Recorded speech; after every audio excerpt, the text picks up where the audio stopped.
Just your thoughts on the game and the performance and the win. How was it? Yeah, look, I mean, I'm very happy that we got 5 points. I think, again, times we looked like the best team in the competition. But I mean, I know what you're going to ask me is how do we leak 5 tries? You know? And we leak them. You know, I don't think it's a work rate thing. I don't think it's a system thing. I don't even think it's a game understanding thing. It's just sometimes we just do things which help the opposition get into the place where they can score. So if I look at that one, Cameron gets an unbelievable turnover, plays the ball to Ulrich. He almost gets the ball into Kirtley's hands. If Kirtley catches that, he probably runs 80 meters, scores a try, and we go, geez, what a great turnover. We turn it back over, they go and score in the other corner. So, you know, that's the one. Second one is Cameron gets the ball, goes down the short side from a scrum. Emmy's calling for it. We don't execute properly. It goes into touch. They get a line out. They go and score from that line out. But I know what I'm saying is that if Emmy catches that, again, we go, Jesus, what a great try. What a great. So what I'm thinking is maybe because we get to 30 points up and we almost think we can score from everywhere. And then we turn the ball over, you know. Yes, the maul try would obviously be an area where we've got to look at. I mean, they scored an easy maul try just before half-time. But generally, I don't think it's a work rate thing. I just don't think it's a system thing. It's just an understanding about where we are in the field and just being a bit more accurate with the execution of understanding, you know. But as I said, if Emmy scores a 90-meter try and Kirtley gets through that hole and runs an 85-meter try, then we look like, you know, everything's 100%. So it's a difficult one. But we'll maybe bring in something at training where we can just call it game understanding, game management, maybe turnover control. Maybe just bring something into our training where we can consciously understand what we have to do. I mean, that game management and streetwise element, you know, I mean, you've been hammering on it for the last couple of weeks. You know, how key will it sort of like getting it right during this period? Yeah, I think that's why it's called coaching. You can't just say something and expect next week everything falls into place. And that Benetton group of players, I just spoke to their coaches last night. 24 of them play for Italy, 24 of their group. 24 of those players, therefore, then play the All Blacks, the Springboks, England, Ireland, Wales, Scotland. That's the kind of grounding and school fees they're paying every season. So they can only get better. They can only, I mean, with that kind of competition and that kind of competitive testing that they get at that level, is going to make them better. They're going to get better and better and better. But I also, you know, have to compliment. You think about it, there are not many teams that beat Italy by 50 points and score 50 points, I mean. So to go there and score 50-something points against them means that we're doing something very, very well. Because, as I said, some countries haven't run 50 points up against that group of players either. That's all from my side.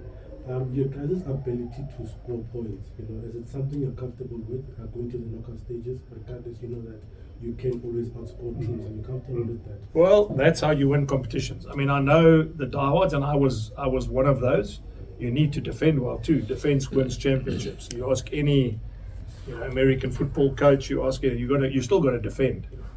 The one criteria which is constant for any competition is the team that scores the most points is always near the top. In other words, it's either somewhere in the top 3. So you look at the glory days of the Auckland Blues, or the glory days of the Brumbies, or the glory days of Toulouse, or if you look at the glory days of Crusaders, generally those teams would have scored lots and lots of points every Saturday, and then it makes it difficult for the opposition team, because, you know, if they score 35, like today we scored 50, you've got to score 50, whatever, 51 to beat us. Now, you know, that's again how you create pressure for opposition teams as well. So, but, you know, also I still want to be tougher on the players about not allowing teams to score easily against us, you know, and easily either through our mistakes or through situation where we put ourselves in situations. But that will come with time. Jack, Congratulations, first of all. Very good performance, obviously. But, I mean, you'd rather be winning 60-35 than 20-15, wouldn't you? Correctly, Kim. That's, I mean, you can never underestimate to score some of those tries we scored, and the way our shape of our attack was good.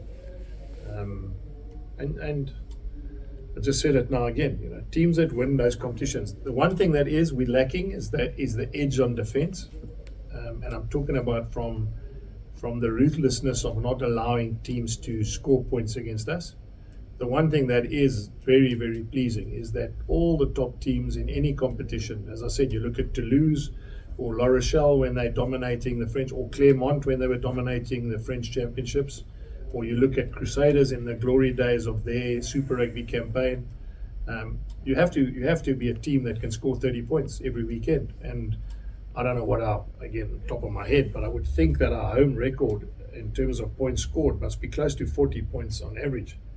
Now that's a good place to be if you can score 40 points, in this league every game that you play. And I'm talking about at Loftus.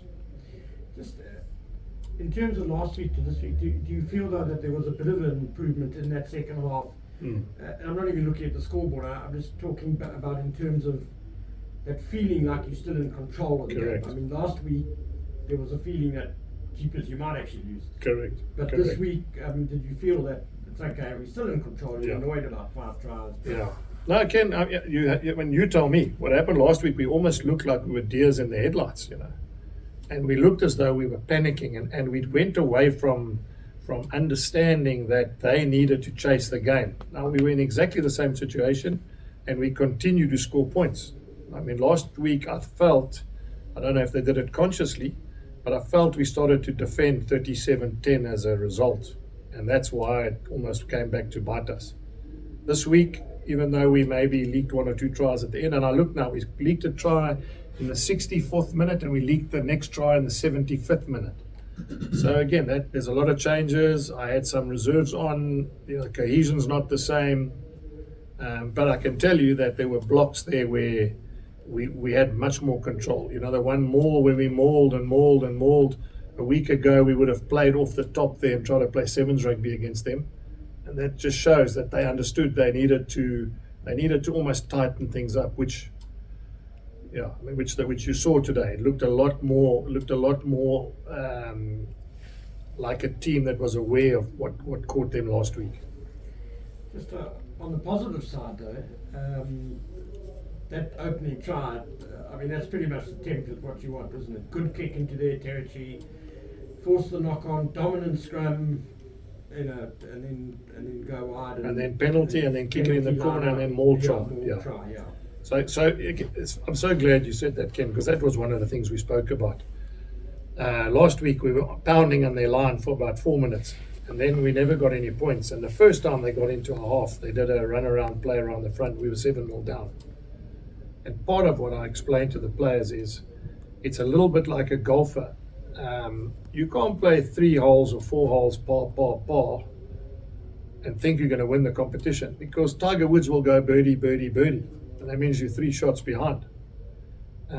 So what I said to them is, who knows, maybe the first and only time, or the only time you're going to get an entry into their 22, and the only time you're going to get a chance to finish them off might be in the first minute. And I think a lot of players would think that it's a little bit like boxing. You sort of spar with someone and you get to the 9th, 10th round, and then you look for the knockout punch.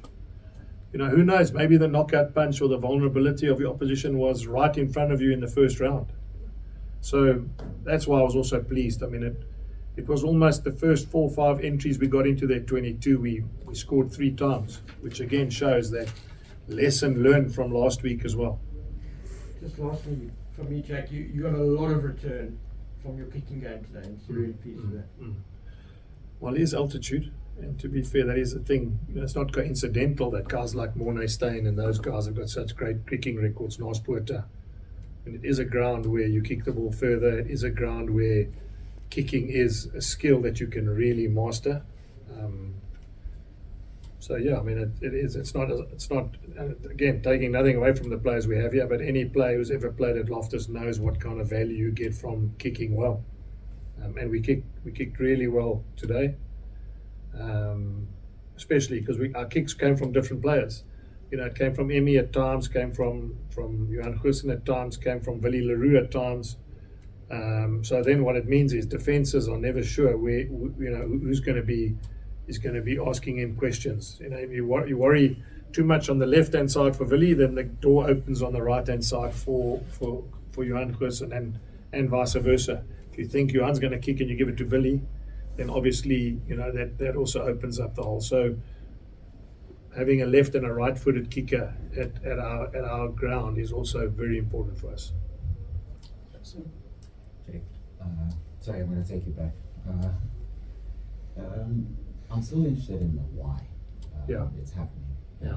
And by that I mean, do you look at sort of your aggressive intent to score as maybe sort of a tipping point between your attack and your defense, where you then getting caught because you're so aggressively seeking to attack? I think it's a bit like that, Sim. And I'm not going to sound like I'm also looking for the why. You know, and what I meant by that is it because we're trying so hard to score these great tries that we create pressure for ourselves, so we almost become the demise of our own ability. So that's one area. Or is it also the fact that we've now played 2 weeks in a row where teams wanted to get 4 tries because they need to get a losing bonus point somehow? And so all of a sudden we've been asked questions by Glasgow and by Benetton based on the fact that they were going to kick in the corner for every single penalty they got. And that in itself means you're going to defend for much longer periods of time and in the danger zone more than you would in a final or a semi-final. So when people say to me, you know, can't concede all those points, I very much doubt that any team playing in a quarter-final, semi-final or final is going to kick as many times into the corner. I mean, I doubt that. I just think the nature of the competition isn't like that. You know, when finals come down to the knockout stages, you take every point you can get. So we played, and I look back at those last 2 weeks. I mean, there's no doubt in my mind. I mean, Benetton, the way the log is, they needed to get something out of this game. And the one thing that they could push for is 4 tries. I mean, they can't guarantee they keep you and lose by less than 7, because that's much more difficult than going flat out for 4 tries. And same with Glasgow last week. They did exactly the same thing. So we've probably been tested more in the last 2 weeks because of that defensively than we would have against anybody. There's no ways that teams like that would have played like that in round 1 or round 2. Then so sort of 2 questions in one. With the knockout phase is just around the corner, are you worried? And then if you are, how do you fix it? Yeah, I'm not worried. I mean, when I say not worried, I mean it like that. It's again what I said to our team. So it's coaching. You know, it's coaching, and it's not a wand. It's not like you wave the wand and next week we become such a fantastic defensive side that no one scores against us. It comes with time. It comes with experience. It comes with cohesion. You know, I talk a lot about cohesion, but there's a study on the amount of hours that people train and play together. And the more they do that, the better the result will be. So when you have a team like Benetton, 24 of them play in blue jerseys for a part of the year, and they play in Benetton jerseys for the other part of the year. That means the training hours of Minicello and Brex at centre is it's week after week after week. It's no different to the great sides like the Brumbies that had all those Brumby boys in the Wallaby team, Gregan, Larkham, Mortlock, you know, Joe Roff, whatever. That is what happens to really good teams. Is the longer they train together, the longer they play together, the more they spend together from a cohesive point of view, the better they become. So it's not like I can, next week we're off and I have a meeting with them and I go, right boys, we're now going to we've got to coach it. We're going to make sure that we create scenarios where we try and get at situations where we're in the same pressure. But you know, and I know, you can't replicate a game in front of a crowd when you need to score or you need to defend in a training session. The pressures are very different. the calls that the players make are very different. It's like line-out throwing. You can get a guy throwing all day at a target, he looks like a champion. You put him there in the last minute of a game, he's got to win the line-out to win the test match. It's a very different challenge. So to answer your question, I'm not concerned. I'm excited about the fact that the way we're playing now. Can you imagine if we become the best defensive team in this competition?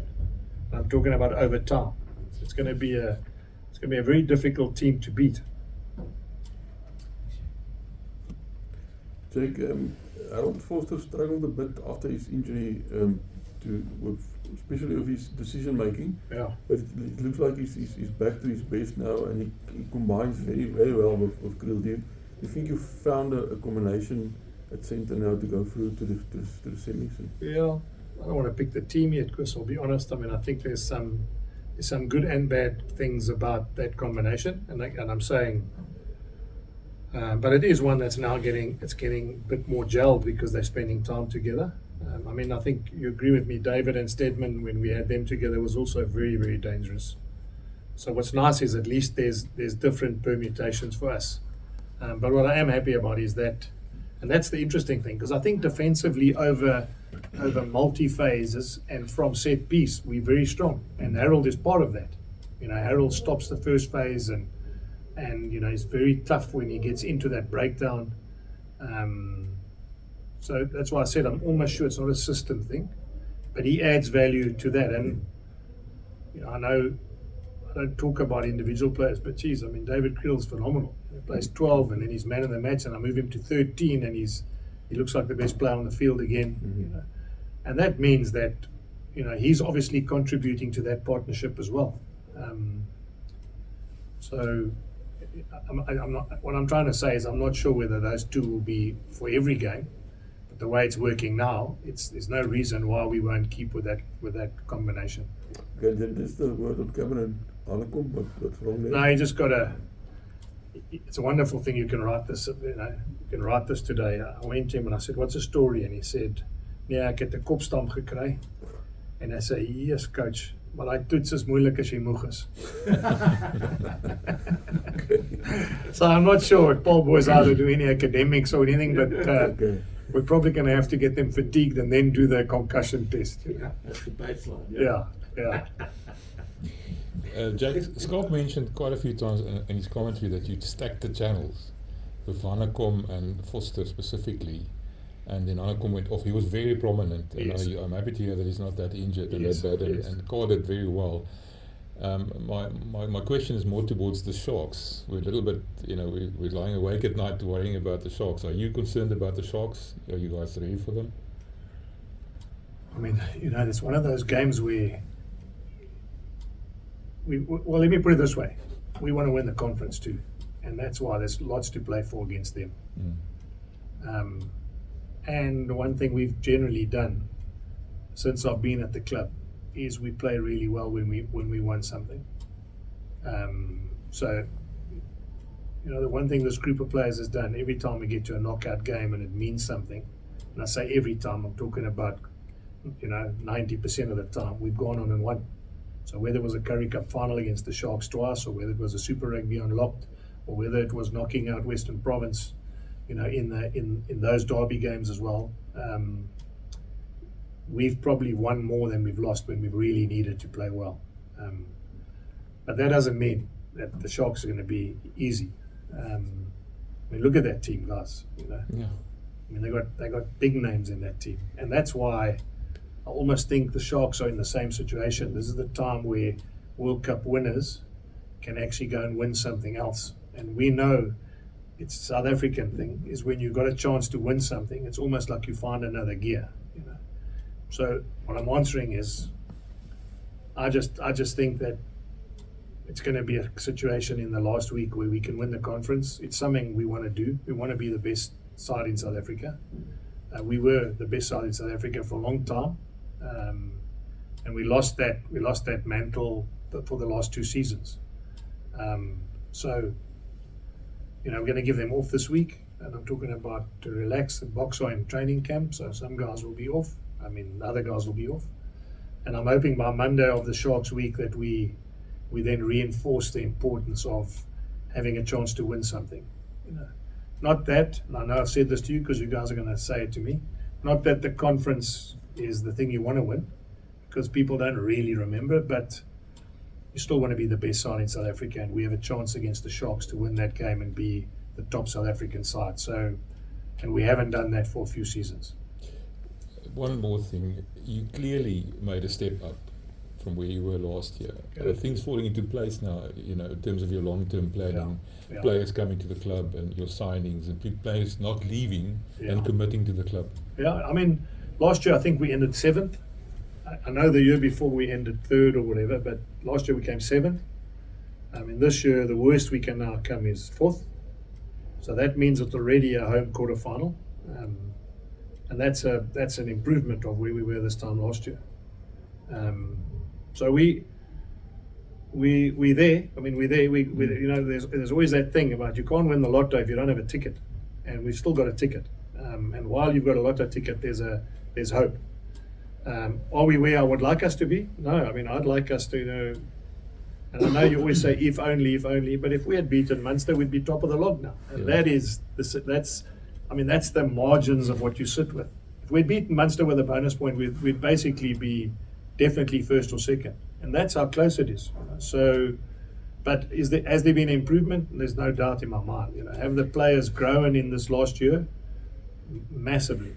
You know, massively from and we still got youngsters. We still got youngsters in our group. Kanan's young, you know, Cameron's young. Jan Hendrik, I know he's not playing, but he's still young and part of our group. Ulrich young. So having them sign for another 3 years, all of a sudden the age profile and the sort of experience you get in 3 years' time is over 100 URC games, average age of about 26, 27. That's before we sign anyone else new into our club. And what we're going to do is make sure that every year we get better. So I'm very excited about where we are. And the 4 games we have left, and if it goes according to what it is now, it could be Sharks, Stormers, Glasgow, Leinster. And I really believe that we're good enough to win any of those teams or beat any of those teams. That is the challenge. Whether we can get it right in 4 consecutive weekends is the thing we're probably going to get challenged on the most.